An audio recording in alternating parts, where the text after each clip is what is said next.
Good evening, everybody. Welcome to another edition of the Bat Around. I'm your host, Paul Valley. With me, as always, from Pigtown Sports, he is Zach Moore. I say good evening. I guess it's about as good as it can be, considering the Orioles just gave away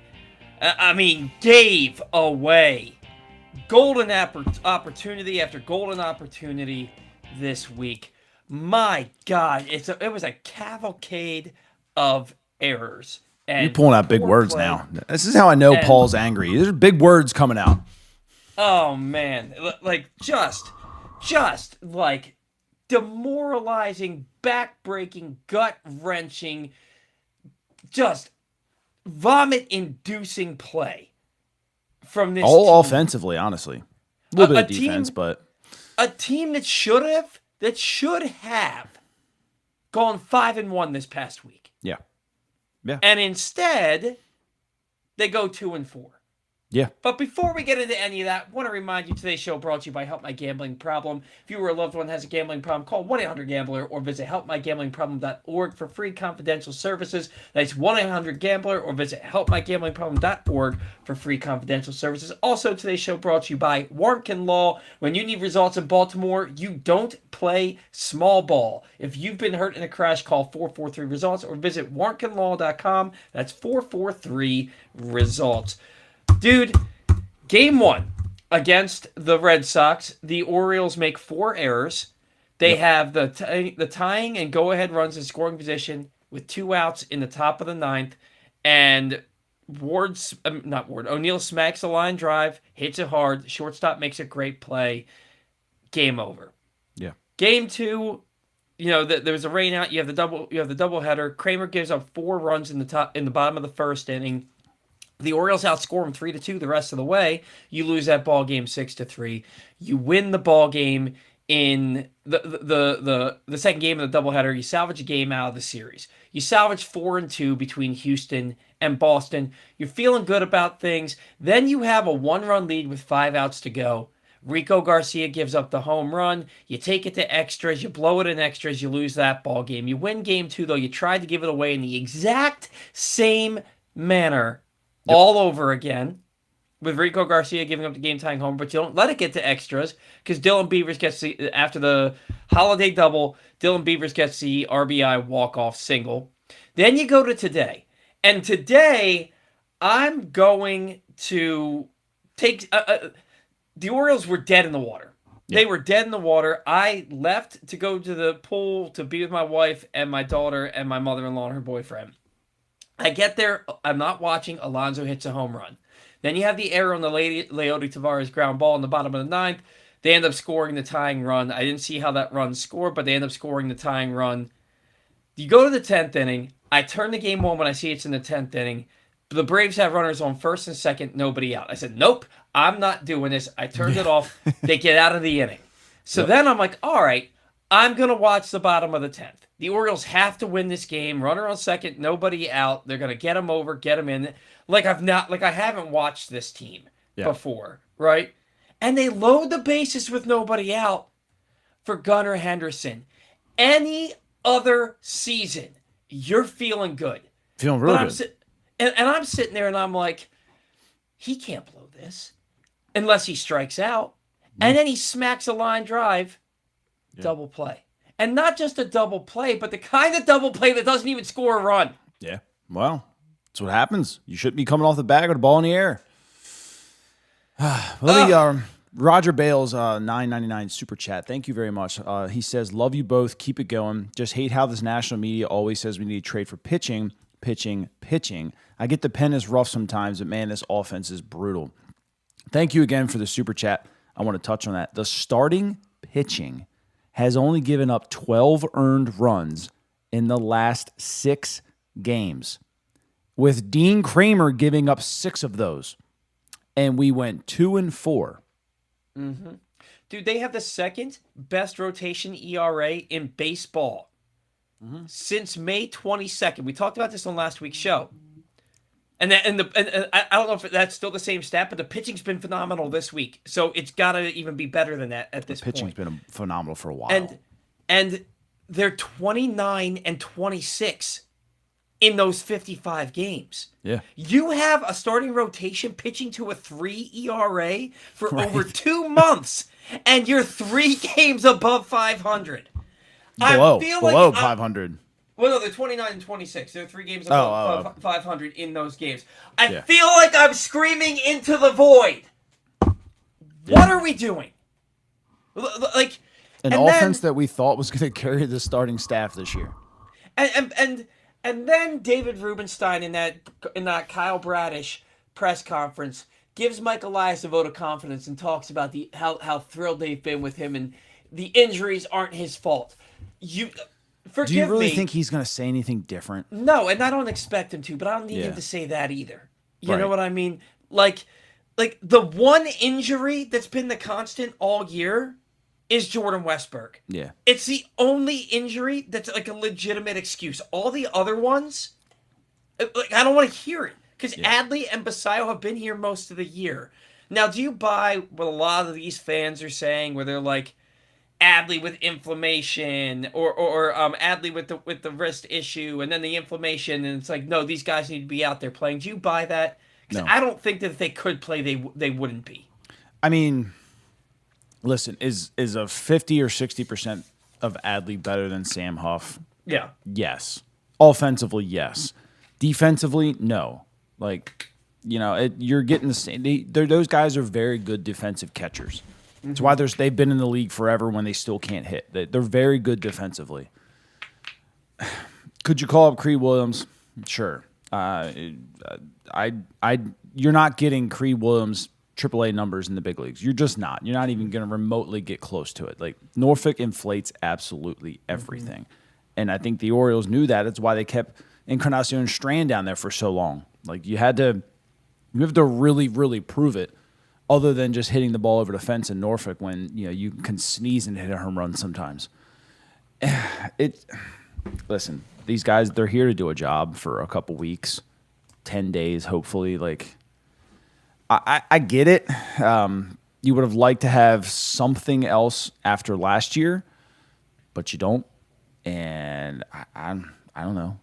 I don't know if you wanted to sell high on Creed Williams. Do you think a team wants his clock started? No, probably And that's not. that's why he's not here. Also, Right. is they're not going to start the clock because their 2 catchers are on the 10-day IL. Yeah, And look, Sam Huff shouldn't be here. But here's the situation: he ended 2 games that you should have won. I mean, there was a point where he had 4 bats in 2 games, and he struck out on 13 pitches. yeah, The minimum that you can see in those 4 bats is 12. yeah. Like, it's egregiously bad. And somebody said Albie's not the problem. Players have to perform. That's Timothy Park, 47-53. There's only so many times you can keep blaming the manager. You keep blaming Mike Elias. Like, the fact of the matter, our core is not playing how they should at all. Like, this is 1,000% the core's problem. Could you blame Mike sometimes for not bringing in some pitching and maybe not being as aggressive at the trade deadline and whatnot? Yes, 100%. Right this moment, this season, Mike did his job. Yeah. And he brought the talent here. The talent that was already here isn't playing well. Everything he's brought in is. Like, you want to talk about how everybody was so upset that he didn't go out and sign an ace. The starting rotation has been better than we ever expected them to be. Ever. They have been so good for so long. I think you expected now. Bradish to pitch pretty good and Trevor Rogers to pitch pretty good. Nobody expected for Brandon Young to do what he's doing. No. Not at all. No. Baz, I think we expected a little bit better out of Baz this year. I'm Yeah. sorry, I said his name wrong first. He's been respectable, not great. No scoreless outings yet. Right. They were kind of pumping him up a little bit to be like an ace type. And the stuff is there. We see it on TV, just not consistently enough. But, he's been good. Right? If he stays at a 3 and a 4, I think you're pretty happy with that. Yeah. When Bassett went down, I think we all thought, we were getting something pretty decent out of Bassett this year, we thought. Right? He comes out, he struggles, he gets hurt. You got to turn to the next guy. Like, this rotation has been kind of put their back to the wall the entire season. And they've stood tall the whole time. The whole time. Nobody expected to see this coming. Nobody. Yeah. Well, and you look at it, we were all screaming, you need to get an ace, you need to get an ace. And then the rotation comes out, and they struggle to start. Bradish and Boz, and they all struggled to start. But since May, this rotation has been one of the best in baseball. Your bullpen can't hold a 1-run lead ever. Can't hold a 1-run lead ever. Well, the problem is that they're always. I mean, every time they're really relied on, it's 2-1. It's 3-2. Like, well, and your offense does not score early. Right. They don't score often, and they seem to not be able to score until their backs are against the ropes. Mm-hmm. And even then, it's 3 runs. Yeah. And again, I get it. Blaze is hurt. Basayo's hurt. Westberg is hurt. Adley's hurt. That's fine. But, like, where my issue with Alvarez is, like, why do you need to pinch hit O'Neill in the 6th inning? Don't. He's made some bad decisions. And so part of me thinks that, like, they go into their game plan with all this already scripted, and they just follow the script. Yeah. They just follow the script. As soon as the left-handed pitcher comes in, we're bringing in O'Neill. And it's like they say, okay, you know what? Rico is getting the 8th. I don't care that Trevor Rogers is throwing 88 pitches. Rico's getting the 8th. Yeah. Like, that was ridiculous. It seems a little scripted. Now, you could maybe make the argument, and maybe their choice of words is just terrible. That's very possible. Maybe you make the argument about pitch counts and whatnot, but just come out and say it. Just say it. It's the end of July. Yeah. If you don't want your pitcher throwing beyond 90 pitches in a game, then that's a whole other issue. And yeah, I know that Rogers has had some games where he struggled later in the game, but, like, he's been phenomenal for 2 months. He's been phenomenal. The doubt. You send him back out there. Yeah. And if he puts a runner on, he puts a runner on. But then to make the same mistake twice and bring the same pitcher in with the same result 2 games in a row, it's like pitching to Bobby Witt in the AL Wild Card Series with first base open and the go-ahead run on base 2 games in a row. How do you do it? I will say that Drake Baldwin's was just a hell of a piece of hitting. Like, that was a pretty decent pitch. Shit's way out of the given zone. equals 0. The results are all that I give a shit about, and the result is home run. But I'm not coming at you, man. I get it. I mean, just that's baseball. Sometimes you make a good pitch and a guy hits it out. Like, it just happens. Doesn't happen for us very often, but nope.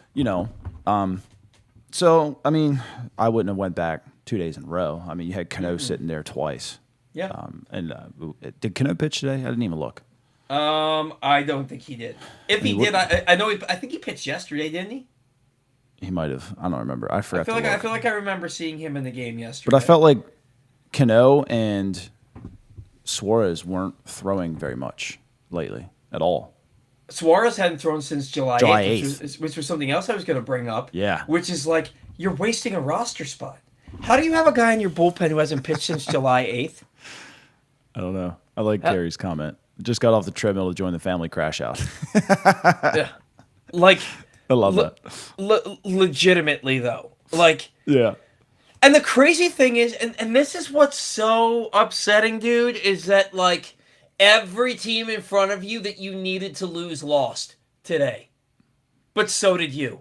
Yeah. And so you're still only 2.5 games out. And it's just like, now you're going to... By the way, who makes the schedule? You just randomly... You come home, you play 3 games against Atlanta, then you randomly go out to Detroit for 3 games, and then you come home again to play... Like, that's weird. Yeah. Why not just flip Detroit and Atlanta? I don't know. I started thinking about this in the car on the way home today after my game, and then I'm sitting there and I'm like, well, then what if Atlanta's, and then what about Boston and Toronto? Like, and I'm just like, oh my gosh, it's a domino effect with everybody. Did you read that story? I think it came out a couple years ago that, like, the MLB schedule was handwritten for, like, years. Like, they refused to use, like, software or anything like that. Like, it was like, I think they said it was like 2 older people, and they just did it by hand. Yeah, well, that's wild. That's so that AI doesn't screw it up. Yeah, and give you a random 3 games in Double Detroit book. in the middle of 3 series at home. Jesus. Yeah. But this team's not making the playoffs as currently constructed. They can't hit. They can't hit. And my thing is, dude, I don't think that they're going to add a bat. No. I think that they are so focused. From everything we heard, is that they're so in on starting pitching. It's like that's the least of your worries. Like it's. But it's funny is like it's guys like Bob Nightingale that say it. Like the guys that clearly don't watch the Orioles. Yeah. Like the Orioles don't need starting pitching. They need them next year. Like if you wanted to bring somebody in that had control, I'm all for that. I'm for that. Because you're losing Eflin, which he's not pitching right now. You're losing Bassett, not pitching right now, but you're still losing guys. I mean, they haven't done the smart thing yet and signed Rodgers. So, do you want to bring something in with control to help with that? Sure, I would understand that. Be a buyer for that. I'm all for it. Do another Trevor Rogers situation where you sell and bring in somebody with multiple years control. Completely fine with that, but they need hitting. Like. And I know they don't want to give up on their core right now, but I mean, like we're going on year 3 here. We're getting pretty close. And I'll tell you that I'm good with Beavers hitting leadoff. His at bats have been really good. I mean, he's led the game off today. He struck out, but it was a 10-pitch at bat. Yeah, it was a 10-pitch at bat. And Holiday this entire month has been getting hits. Now look, he's not driving the baseball, but he's getting on base. He's walking more than he's striking out the entire month of July. Yeah. He's hitting like 350 this month. Just keep playing him. For him, I think is fine. Yeah, I think that's his game. Christian Encarnacion Strand has been a revelation. The guy's been so he has more clutch hits this past week, I feel like, than Gunnar has all year. And by the way, I'm looking at Gunner's stats: 2 out runners in scoring position, 154 with a 412 OPS. Late and close, 203. Tie game, 209. And that all that went down today. Yeah. By the way, this is going into today. There's not a clutch stat number that is every number except for when they are within when the margin is greater than 4 runs, he hits 250 with a 776 OPS, and when they are behind, he hits 255. Every other number within 1, within 2, within 3, when they're ahead, late and close, tie game, 219 or worse. 219 or worse.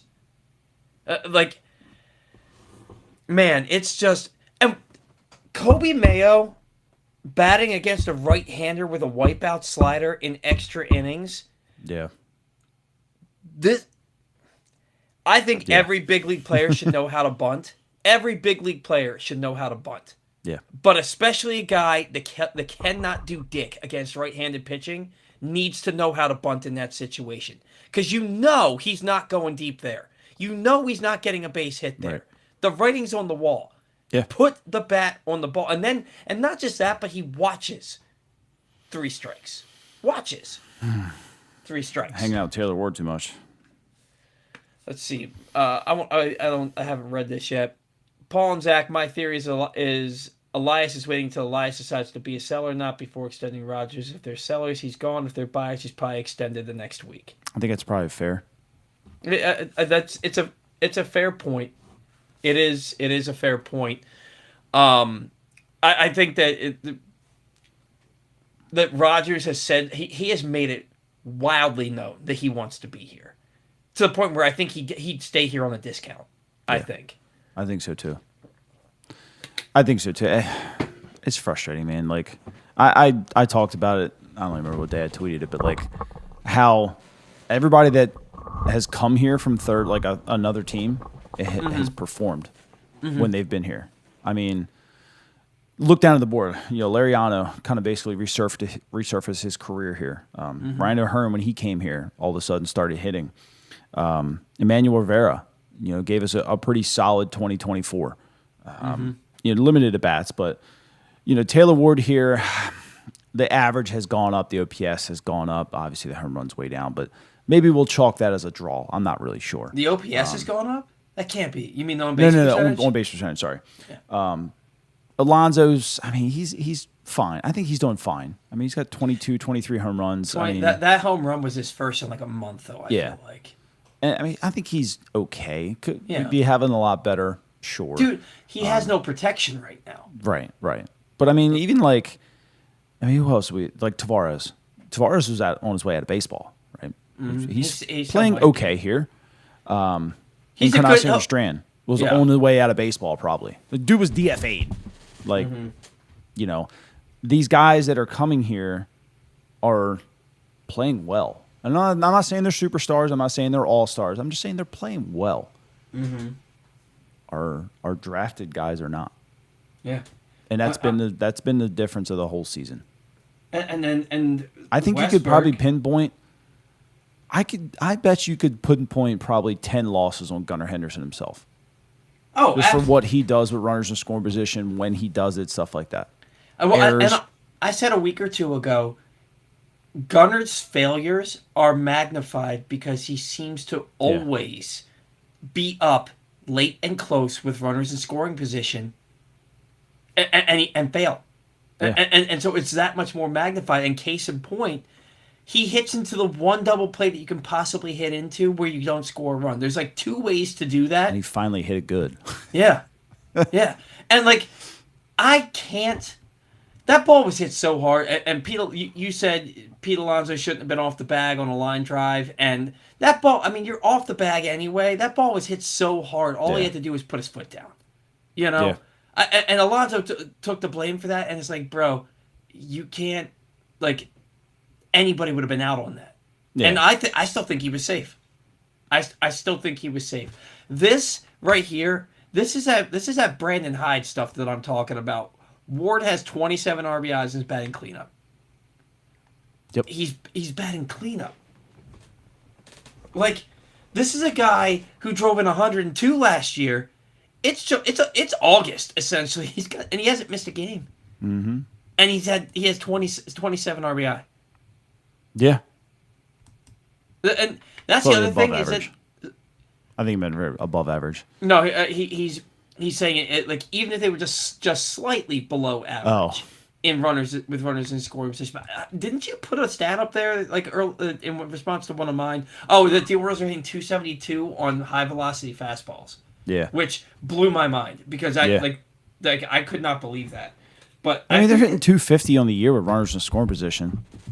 Yeah, and they're hitting over 300 since the end of June, I think. Yeah, with runners, well, until this series.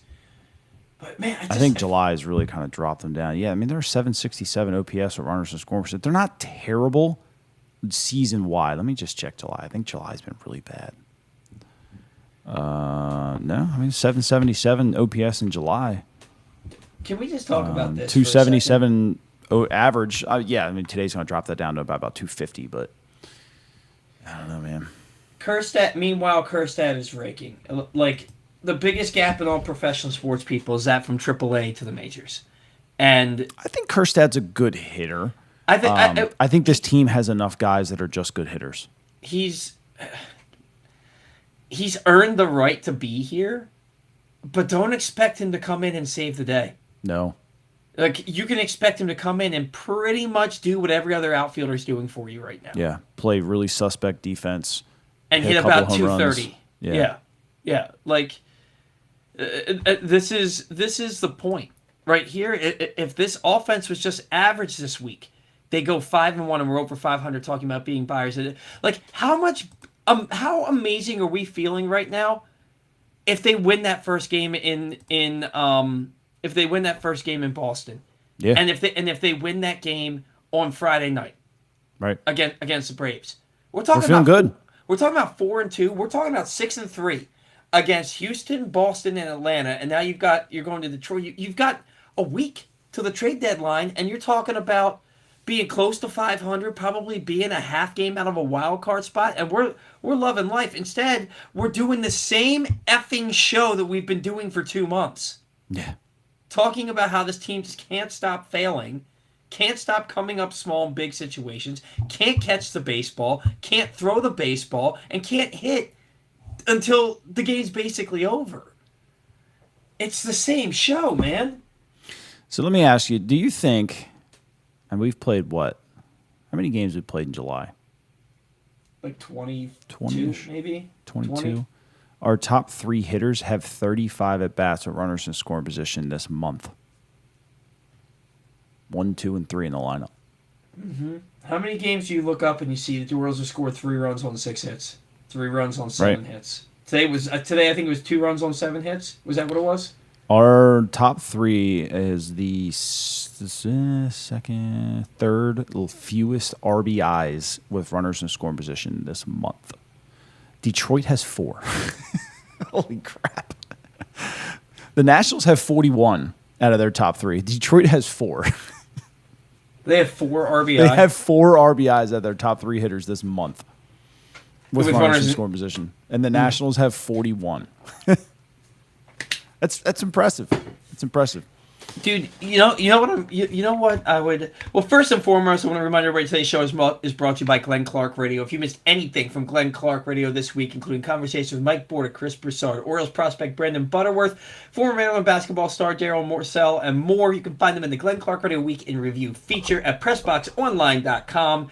And as always, watch and listen to GCR every Monday through Thursday at 11 a.m. at PressBoxOnline.com/radio, right here on PressBox's Facebook and YouTube pages. The guy I need the Orioles to go get yesterday is Jake McCarthy. I don't think he's going anywhere. But I tell you what they could do. They could sell really high on Taylor Ward to Philly. I'm looking at Philly's 4, 5, and 6 hitters this month. They have 6 RBIs and 50 at-bats. They're hitting .095. Sell Taylor Ward to the Phillies, please. Well, I don't care who comes back. You can send me Don Mattingly. I don't even care. I get it, man, and I'm not sitting here saying that Taylor Ward is, the be all, like the end all be all, and the guy who, if you get rid of him now, your offense, your outfield really sucks. But like, I'm just tired of watching him play baseball. I shouldn't say that out loud. I'm tired of watching all of them play baseball, man. I mean, Ward really, like I think his whole season has been done when it doesn't matter. Does that make sense? Like every time he comes up, runners in scoring position, late in the game, extra innings, doesn't matter. Big moment in the game, he's watching fastball, strike 1, fastball, strike 2. Mm-hmm. Every single freaking time.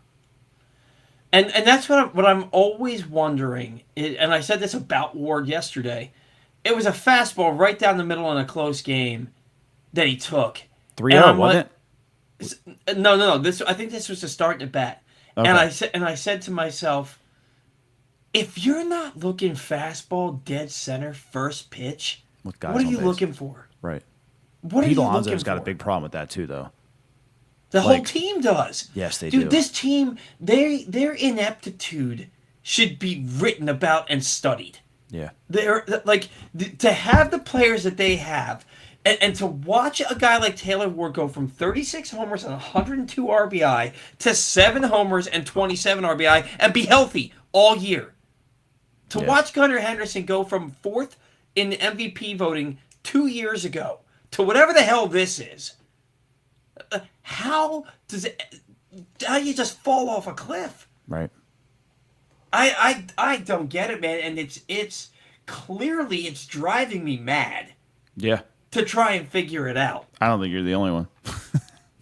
I got into I tend to get into it a little bit with people that don't understand where I'm coming from. That think I just want to be negative to be negative. Jacob Calvin-Meyer writes for the Orioles for the Baltimore Sun. He told me he was talking about the Orioles' first round picks and how they were all like pretty successful in professional baseball. I was like, no, they all aren't, and I explained why. And he said, Paul, I think you're just being negative because you're looking to be negative. And it's like, no, dude, I want to be positive. Give me anything outside the starting rotation to be positive about. What, Zach? Can you give me one thing outside of the starting rotation that we can be positive about? I'll give you one. I do think the catchers have played pretty well this year, offensively and defensively. The best ability is availability, and they're both on the IL right now. Yeah, but I would, and maybe more credit to Singley and maybe Drew French too. I think they've performed well in their duties this year. But anything on the offensive side, no, not at all, 0. Yeah, you're watching a team filled with guys who have been wildly successful at the big league level that continue to fail. Yeah. Day in and day out. And honestly, and I posted the other day when I saw the Orioles, I'm like, this lineup is garbage. Somebody's like, well, what would you do different? It's like, no, I'm not saying that it's garbage and they could have done better. I'm saying it's garbage because of all the guys that are hurt. Yeah. Like But that's another question: is why are they always hurt? Mm-hmm. Like there's injuries around baseball, and it's typically in your pitching. Like that, I don't think we're ever getting around pitching injuries. But why are our position players? And I get it, injuries do happen. I do get it. But like Gunnar last year had a really odd injury that you don't hear about almost ever, right? And then you get the. I'm not saying that Holiday's injury doesn't happen very often, but it's been around baseball for a long time, and they've had ways to get around it. They've changed bat handles for crying out loud, like the axe bat and stuff. Okay, weird injury there. And granted, it happened to 3 or 4 guys already this year, but still odd. And then you get Westberg, who has Tommy John sleeping on a bad mattress. I just combined 2 injuries into one there, just trying to be funny. yeah.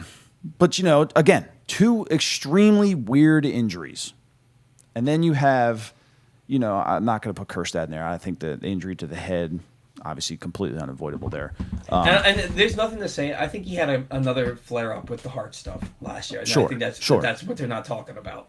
Nate George, right now, they haven't said a word, right? This is your top prospect in the whole system. And he's home, just kind of posting on Instagram once in a while, right? He's not even around the team. So obviously that's not good at all. He might not even play the rest of this year. Basayo's been hurt a couple times this year. Been some grumblings about things with that. You've had Adley, who's had some odd injuries twice not twice, but like 2 years now. Like, when is it going to end? Yeah. Beavers had a tough injury. I'm not really going to knock Beavers on that. I mean, the Bleaks they're a little tough.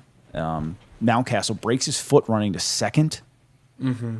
Like, can you look around baseball and tell me another team that has the freak injuries on offense that the Orioles have? Dude, it just. I'm in the camp that thinks that Mountcastle coming back is going to be good for this team. Yeah, because you need somebody to hit. Because he can hit left-handed pitching, and the Orioles as a whole cannot.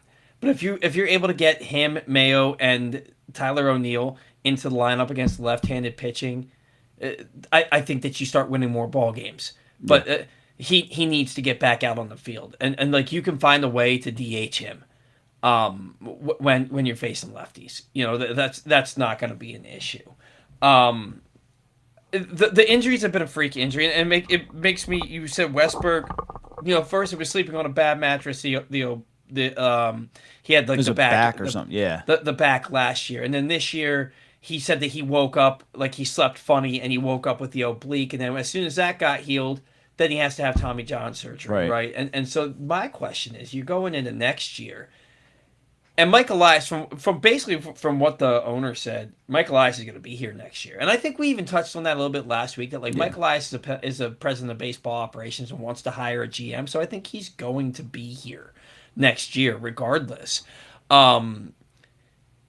If he is counting on Westberg being an everyday player for them next year, is that a mistake? Like, if you don't address third base, is that a mistake? Oh, yeah, for sure. Sure. I think at this point you got to look at Holiday and Westberg and have them duke it out. Yeah. For second base, you mean? Yeah. Because, think about it. Coming off Tommy John, do you really want Westberg making that throw across the diamond? Now, granted, it's only once in a while, but still, like, you probably want to baby that a little bit coming back, especially for him. So then let me also ask you this. Do you try to turn one of them into an outfielder? Jackson Holiday should be in center field. But he's not an infielder. Yeah. He's not an infielder. Yeah, and he's not a corner outfielder, so that would make sense, but he's not gonna be. That's the thing. Is it like do you want to last in this league or not? Yeah. Because right now your projections. I mean, you're going on year 3. Granted, you're still young, and I'll give you a little bit of credit, but you're going on year 3, and you haven't really taken a step. Mm-hmm. Now, granted, plenty of guys around baseball in the history of baseball have taken 3-4 years to kind of get themselves going, and I completely get that. But I mean, if you had to put Jackson Holiday up against Jordan Westberg, and Jordan Westberg stayed healthy, who would you take? Westberg. You're going to take the guy who's already been an all-star. Mm-hmm. I mean, you know what though? Jackson Holiday was like literally this close last year to being an all-star in the same way but he's that hitting Westberg 220. was. Yeah. That's how bad second base was last year. Yeah. Yeah. But I don't know, man. But the thing is, I feel like they just drafted a bunch of guys that are going to play center field for them at some point. They've got guys in the minors that can play center field for them sooner than later. I just. Who? Well, that's a good point. Like, who? You know, and if you, I mean, Fabian could come up here and play great defense and strike out a ton and hit a bunch of home runs, but that's what you kind of already have. Yeah. That's what Kowser is. I mean, you want good defense, right? I mean, when do you think about bringing Bradfield up? You know, I think, like, honestly, I think him and Fabian are, I'm not going to say they're identical on defense, but I think Fabian is a plus defender. So, like, if you want some kind of offense, you go with Fabian. Problem lie here, too, is Bradfield's a Rule 5 pick next year, isn't he? yeah, he's got to be added to the 40-man. So, There's multiple guys that are good. like Levi Wells, pretty solid arm. Those 97, 98. Again, another freak injury. I don't know if you've read into him at all. But that's a pitcher. I mean, you kind of expect weird injuries with pitchers. But I think there's some good ones that are all Rule 5 that are arms.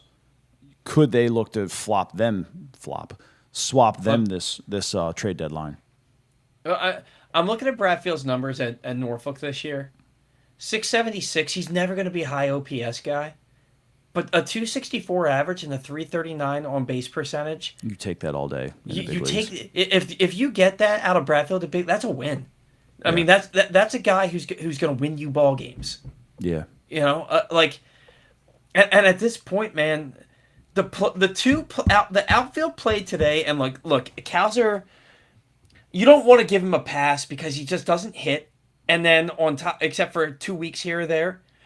And then, but he plays really good defense, right? Yeah. And the error that he made today should not have happened. Allowed the runner to get the extra base, he ends up scoring, and he shouldn't have scored, right? And then the base hit by the same guy that drove in the first run, the base hit by what was that guy? Dominic Smith, the base hit to left field, where as soon as he hit it, Beavers broke back on a sinking line drive, and then that ball drops in. And even if, you didn't see the ball rolling around, he trapped that. He didn't catch it. He trapped it. Yeah. That should have been an out. That should have been an easy catch. You know? And so, at this point, if you're not going to... You're already not getting offensive production out of your outfield. Yeah. Your outfield is combined for 28 home runs and a 708 OPS this year. Mm-hmm. You're already not getting production. At least get somebody up here that catches the baseball and has speed. And that you can put into a situation at the end of the game where you need somebody to score. He's got crazy speed. Here's something for you, right? Dylan Beavers has a .925 fielding percentage in left field in his career, even in the minors. Why is he out there? .962 in center and .980 in right field. Mm-hmm. But this is the Orioles, and they want to just throw them all around. Mm-hmm. Mm-hmm. I don't get it. And the thing is, Zach, I think one of the things that really upsets us, that gets us feeling nuts, is they keep doing it. Yeah. They keep doing it. The same things you don't see any improvement. You don't see any switch. And you watch this team play fundamentally bad baseball. Yeah. You watch his team not hit. You watch Ward and Gunnar not produce in the top 3 or 4 of the order. You watch it day in and day out for 2/3 of the season at this point. Yeah. And they keep doing it. It's maddening. That's why we're losing our shit, because what's funny is we go back to Kerstad here, right? I mean, I'm sitting here looking at his numbers, and Kerstad's a better outfielder than Dylan Beavers is. Mm-hmm. Well, they said that coming out of college, that he was going to stick in right field in the big leagues. Yeah, he's got a .985 fielding percentage in right field, and he's got a .978 in left field. Mm-hmm. He's got a .990 at first base in 40 games. Maybe we don't. I mean, now listen, Kerstad struggled a little bit to read the ball off the bat in the big leagues. A lot of guys do. I think Dylan Beavers also struggles to read the ball off the bat in the big leagues right now. But I still think he's a great ball player. It takes time. But when you shift them around, center field, left field, right? How do they get time to really, like even in BP, like do you really have time to really focus in one spot to get better? No. Like the stadiums are different, you know, the shadows coming around, the openings with the sun. You need reps at one spot. Mm-hmm. We talk about it all the time, though. Like it's just beating a dead horse. I don't know. To me, should Kerstad get a spot? Sure, but like I think they're pretty dead set on him playing right field, and right now you have like 7 right fielders. Yeah. Well, to me, man, baseball is like it's a game of repetition, and you need to get your reps, like you just said. And like, how are you? When's the last time you saw Dylan Beavers play left field? Before this weekend? Yeah. In a while. He's been playing a little bit of center for a good bit. And you throw him out there in a ballpark like Camden Yards in a series you need to win? I mean, I still go back to the game where you had where your outfield was Weston Wilson, Blaze Alexander, and Jonathan Rodriguez in a game that you needed to win. Yeah. Again, I think against the Diamondbacks. It was that game against the Diamondbacks. Like,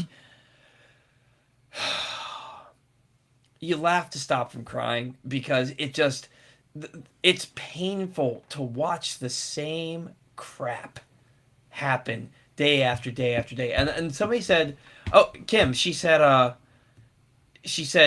trade Kerstad next week. I am begging. I don't even want to at this point because I can't take watching another guy that didn't get the right opportunity here go someplace else and take off. He's going to. I can't take it. Because he's actually hitting that point in his career where he's considered prime. Yeah. You know, 27, 28, when guys really start to take off. He's legitimately going to go somewhere else if they trade him and just rake. Somebody said up here, and I don't know that you'd be able to do it. Kind of kidding, kind of not. Gunner for Mason Miller. The war, the fact that Boris won't let him resign for fair value. To be honest with you, I don't think Gunner for Mason Miller straight up gets it done. I do. You think so? 1,000, very quickly. You think that would? I think every team in the league would salivate at the fact that Gunnar Henderson would be available because they're all just going to look at it and say, "I can fix that." Mm-hmm. And that's the other thing is I don't want to trade Gunnar either because some team is going to fix him too, and they're going to do it quick. Like if Gunnar were to get traded at this deadline. The turnaround would be instant. It would be instant, just like when Jake Arrieta had an instant turnaround as soon as he pitched for the Cubs. Yep. The turnaround would be instant. There is something with this franchise that they cannot develop their players. It's sad. They can't develop their players, and every single player on the team has the same issue hitting the baseball.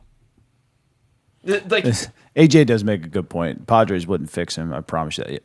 Not this year. Steven Souza's not fixing anybody this year. But Padres being the Padres, they're going to get all of that fixed at this offseason. Steven Souza won't be there next year.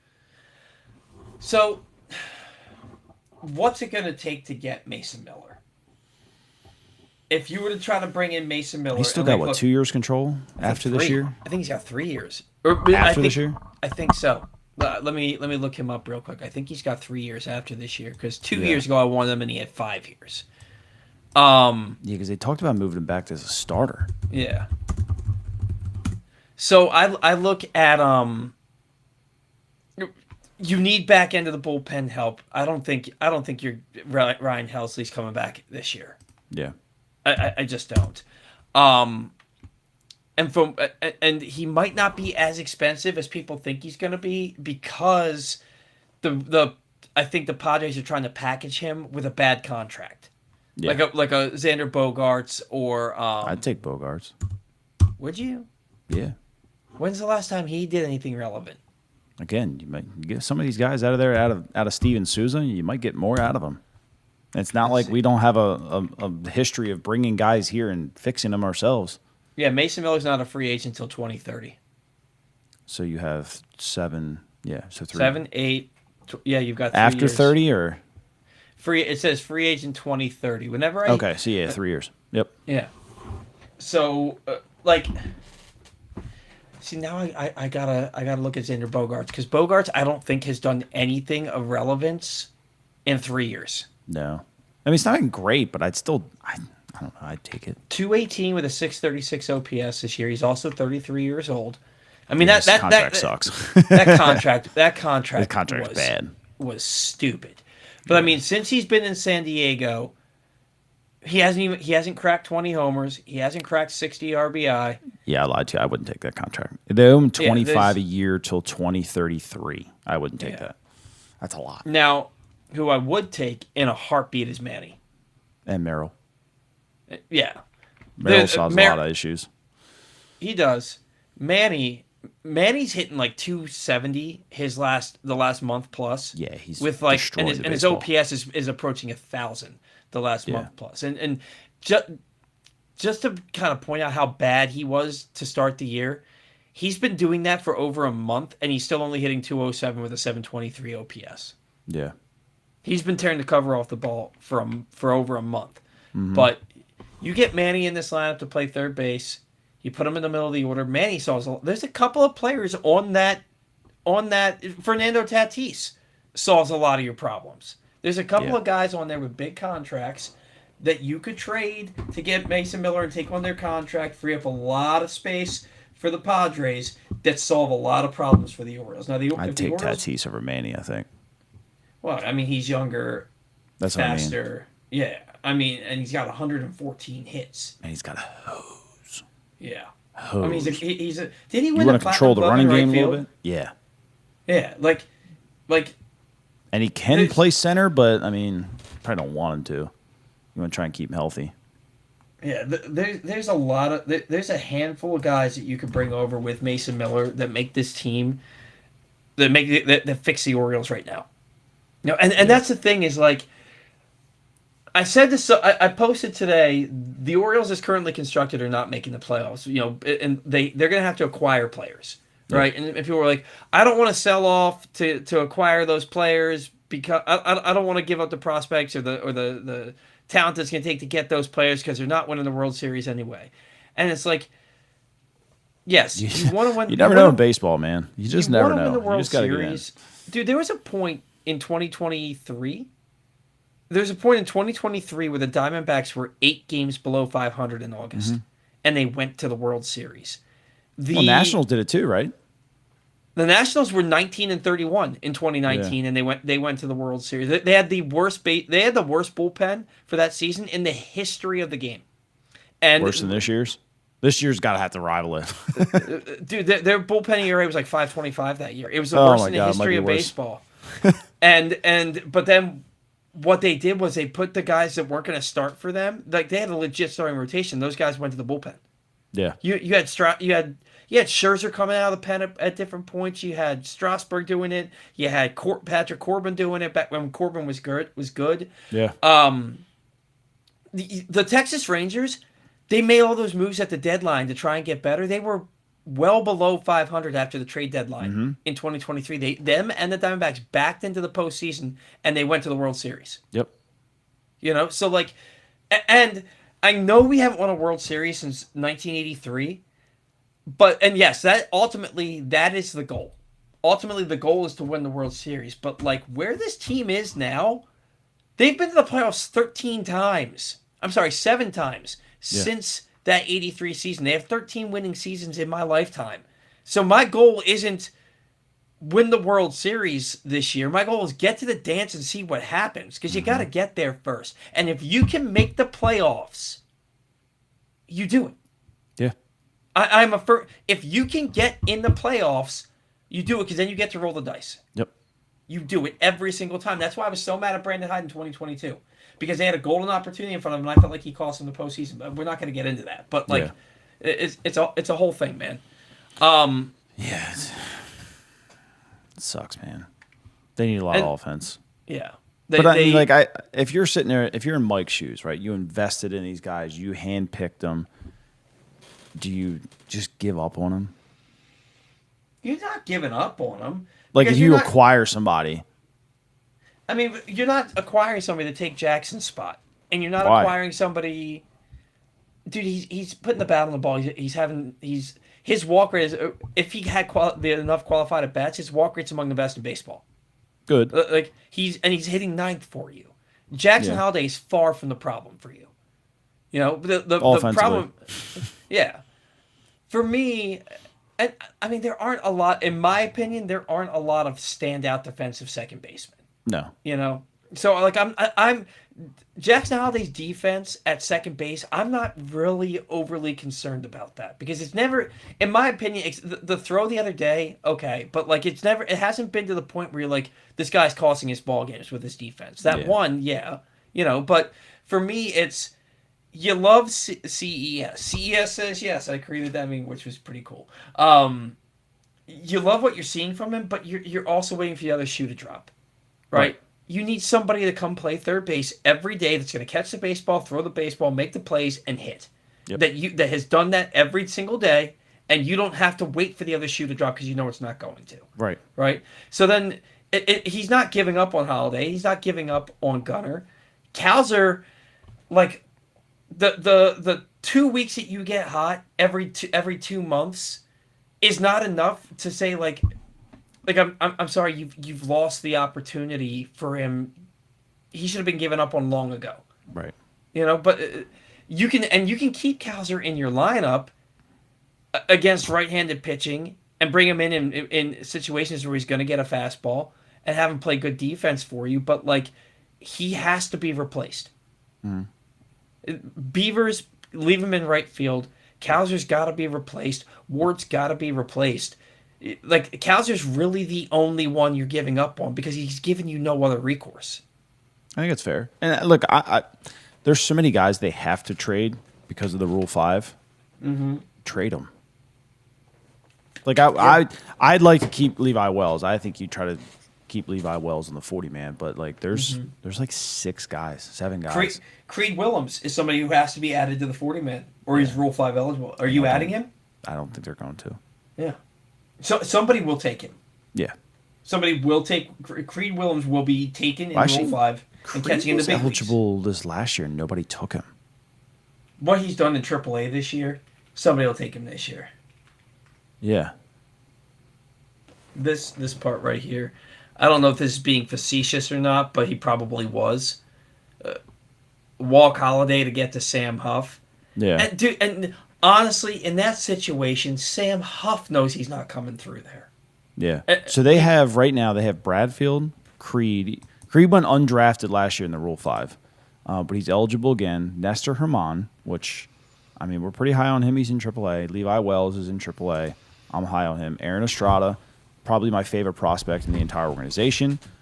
He's in AA. Thomas Sosa, I don't think they go to try to add him.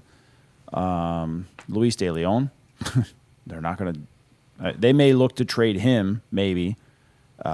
Zach Fruit and Braxton Bragg, maybe both of those go. I mean, Zach Fruit throws 101 miles an hour.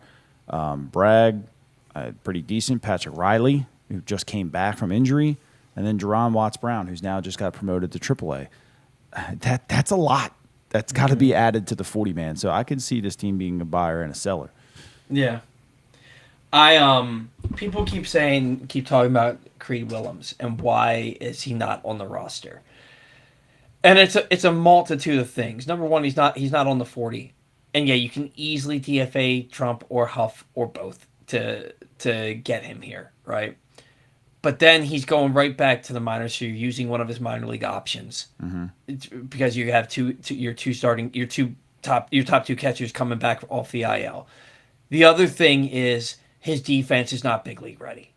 No. So They say he's worse than Basayo. Yeah, and if his bat is better than both Trump and Huff, his defense is significantly worse. Yeah. And so, and I think right now they're still trying to ride the hot wave with the starting staff. So they're going with experienced guys that could call a baseball game and have good defense and receive the ball pretty well.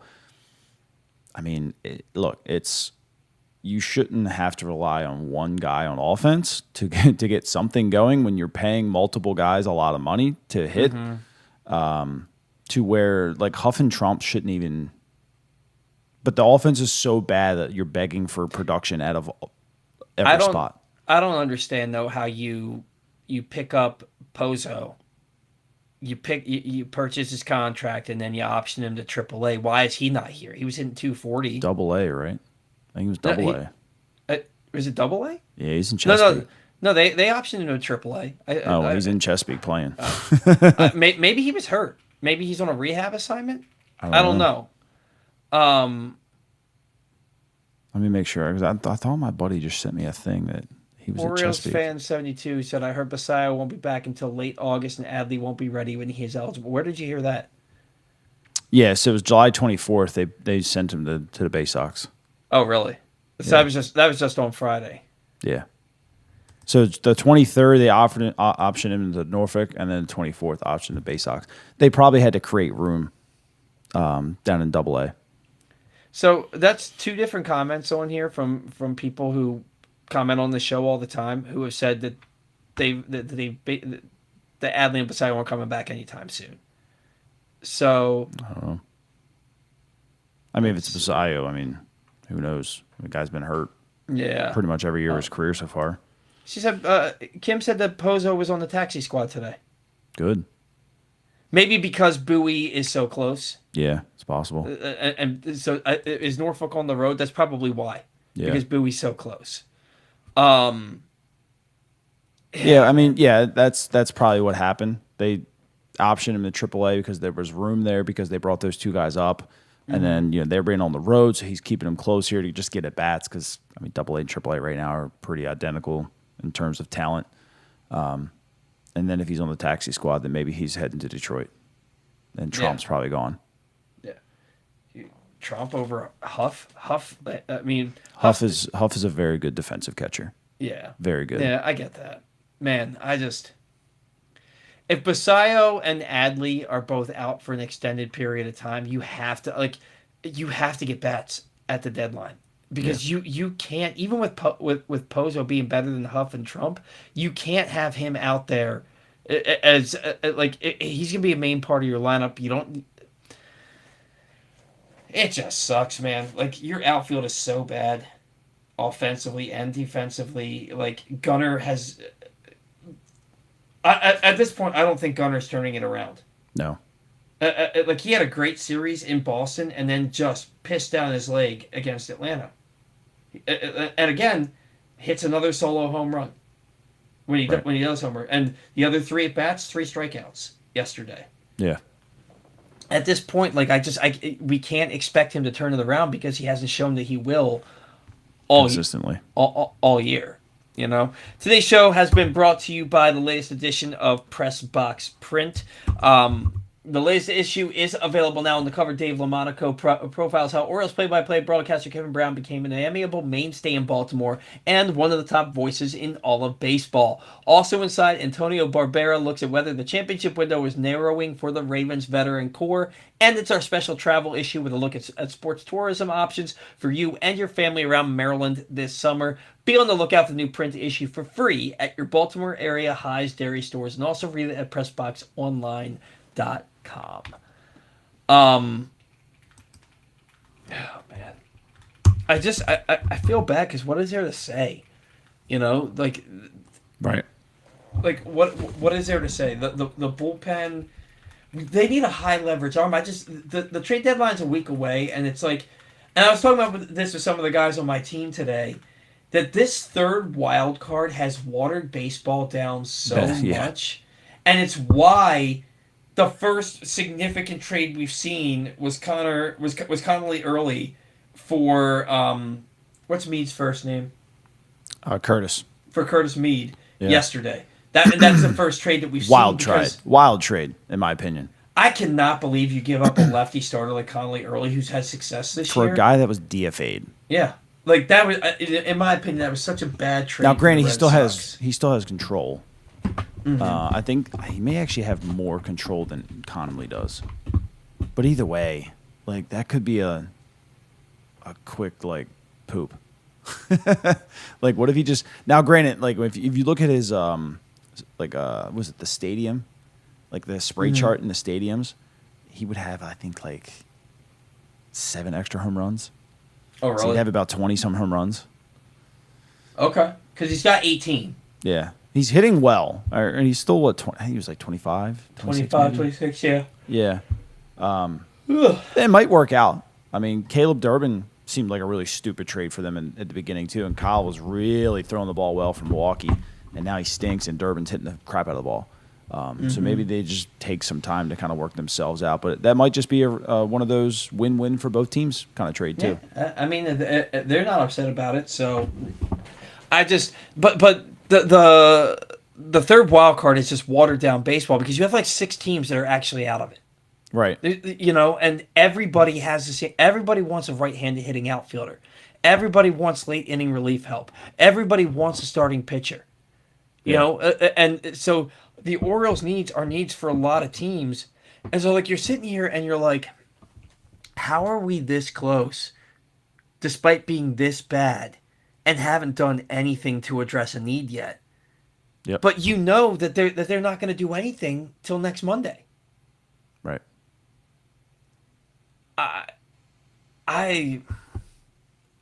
It's just it's very, very frustrating. Somebody said to me that they think that you were eventually going to see a sub 500 team make the playoffs. I don't think that's going to happen.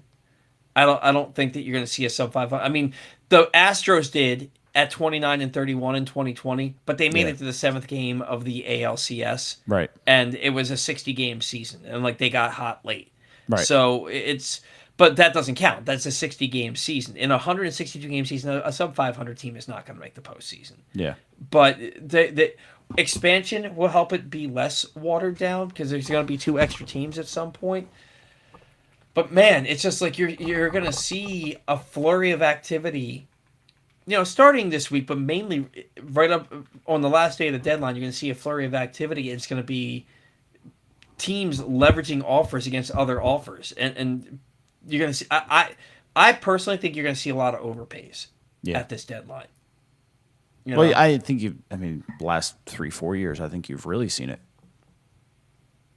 I'm very interested to see what the Orioles do because I can't imagine that they're going to do enough because they never have, right?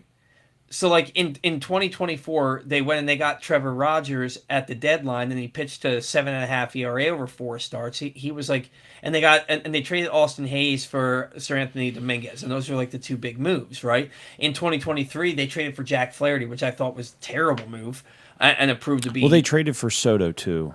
Who'd they give up for that? Seth Johnson and who else? Oh, that was the guy. Wait, where was Soto? He was Philly. He was with Philly. Yeah. I think Dominguez and both of them were from Philly, weren't they? Soto and Dominguez? Yeah, but they were two separate deals. Yeah. One and was with one had Seth Johnson in it, and the other one had I can't remember who that was. Austin Hayes got traded for Sir Anthony. Yeah. And the Orioles also traded with Cincinnati, I think, to get Austin Slater. Was it Cincinnati or was it the White Sox? I think it was Cincinnati that they traded with because the White Sox they got what the hell's his name? Yeah. That former left fielder who used to hit but now Jimenez. Yes, Eloy. Eloy Jimenez. Yeah. Yeah. So they got that's what it was. Moises Chance and Seth Johnson for Soto. For Soto. And remember everybody freaked out about not everybody, Jason Lockenfora freaked out about Moises Chance.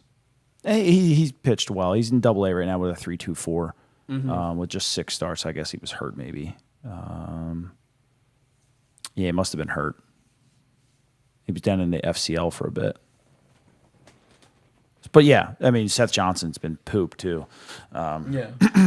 So yeah, and I remember I think it was for Jack Flaherty when I think it was Zach Showalter was involved in that, and I was like, man, Showalter's got some stuff. He's like 19. I was like, he's got some stuff. He just got released like 2 weeks ago or 3 weeks ago. He got released.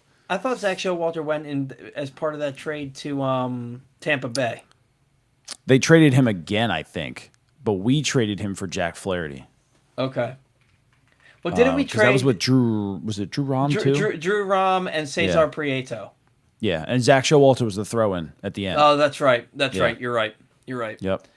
Um, And Prito's but okay. He's playing, not he- much, is he? Did he make the big leagues? up and down. He was because he was a guy who I liked because he Yeah. put the bat on the ball, but he didn't hit for power. Right. And I think he- Drew Rom is finally sticking. He's with Milwaukee's bullpen, Okay. and he's, I think, finally sticking a little bit. He's pitched okay, Yeah. but it took Drew Rom a really long time to get back here. He's got a 3. He might have went back down again. Goodness. JLC freaks out about everything. I got Yeah. lumped in with him as the two most negative Orioles Twitter follows Yeah. by that one dude. What was his name? Keith Whitmore. I don't know. Some guy. But the whole point is the sell-off was fine last year, but like the Orioles have never, Mike Elias in this window, this quote-unquote window, has never made a trade that was a needle mover in the moment. Yeah. Trevor Rogers was really good last year and he's really good again this year, but in the moment he's never made a trade to help the team. Yeah. I agree with that. You know, and so like I can't even get myself excited about this deadline. I kind of just wanted to get here and go so that I can just see what they do, know that I'm going to not be happy with it, and then, you know, talk about it on the show again. You know? I'll kind of counter that with this is the first offseason he's actually signed a big name too. That's fair though. I mean, he went out and he got Helsley and Alonso and traded for Boz, signed Chris Bassett. So that's true. That's true. You know, and despite what Rubenstein said, maybe he knows his back is against the wall and he's got to go out there and make some moves. Like I think for sure it is. I don't think that the Orioles are going to be more than 3-4 games out of 500 out of the wild card by the time the deadline hits. Because Detroit's not playing great. Philly's come back down to earth a little bit recently. So, like, you have an opportunity in front of you. I think they're going to be buyers. It's just like, are the needs that we see are so glaringly obvious with this ball club? Does the front office agree with us? Right. You know? Yeah. So, all summer long, find the latest news about high school coaching changes and previews for football season by visiting countysports.zone. Countysports.zone is proudly sponsored by your local Toyota dealer and buyatoyota.com. Also, your car is more than just a ride. It's an investment at Leading Edge Auto Body in Mount Washington. Customer satisfaction comes first. Their team holds the highest honors in the industry, including ASE Master, iCar Platinum, and specialized aluminum certifications. And they make it easy with free towing, pickup, and delivery. Find out more at leadingedgeautobody.com. Zach, you got anything else today, man, that you want to get into? I don't think so. There's only so much that you can say. Yeah. Right? It's you have to play better baseball. You've just got to play better baseball. Catch the ball, throw the ball, get hits of runners in scoring position, have productive team at bats. Even if you don't get a hit, do something that moves a guy over. Right. You know, it's very, very frustrating. So, Yeah. All right. Thank you to all of our sponsors. Thank you to all of our loyal listeners, viewers. Without you, we do not have a show until next week when we're taking a hard look at the trade deadline.